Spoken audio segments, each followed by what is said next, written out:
চলো আজ তোমাদের ভিন রাজ্য বিহার থেকে ঘুরিয়ে নিয়ে আসি। আজ রান্না করব বিহারি চিকেন, যা বাঙালির চিকেনের থেকে পুরোপুরি আলাদা। আমরা বাঙালিরা চিকেন বা মাটনের মধ্যে আলু ছাড়া যেন ভাবতেই পারি না, তবে এই রান্নায় কিন্তু আলু পড়বে না। আর এই রান্না কিন্তু অবশ্যই সর্ষের তেলেই করতে হবে।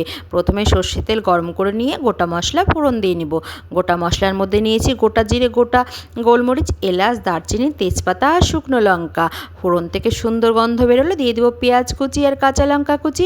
পেঁয়াজটা নরম হয়ে আসলে চিকেন দিয়ে কিছুক্ষণ ভেজে নেব। তোমরা চাইলে চিকেনটা আগে থেকেও ভেজে নিতে পারো। চিকেনটা ভাজা হয়ে গেলে দিয়ে দিব আদা রসুন আর কাঁচা লঙ্কা বাটা, আর দিয়ে দিব কিছু গুঁড়ো মশলা। গুঁড়ো মশলার মধ্যে নিয়েছি জিরের গুঁড়ো, ধনের গুঁড়ো, লাল লঙ্কার গুঁড়ো, কাশ্মীর লঙ্কার গুঁড়ো আর চিকেন মশলা। দিয়ে দিলাম লবণ, দিয়ে তারপর কিছুক্ষণ কষিয়ে নেব। তারপর দিয়ে দিলাম গোটা রসুন, কিছুটা ধনেপাতা দিয়ে আবার বেশ কিছুক্ষণ কষিয়ে নেব। দিয়ে দিলাম কিছুটা টমেটো কুচি আর দিয়ে দিলাম কিছুটা রসুনের কোয়া। আবার বেশ খানিকটা কষিয়ে চিকেন থেকে অনেকখানি জল ছেড়ে গেছে। এখন দিয়ে দিলাম গরম মশলা গুঁড়ো। আর এই রান্না অবশ্যই ঢাকা দিয়ে কম আঁচে রান্না করতে হবে, তাহলেই দেখো তৈরি হয়ে গেল আমাদের বিহারি চিকেন। তো তোমরা বলো কেমন লাগলো।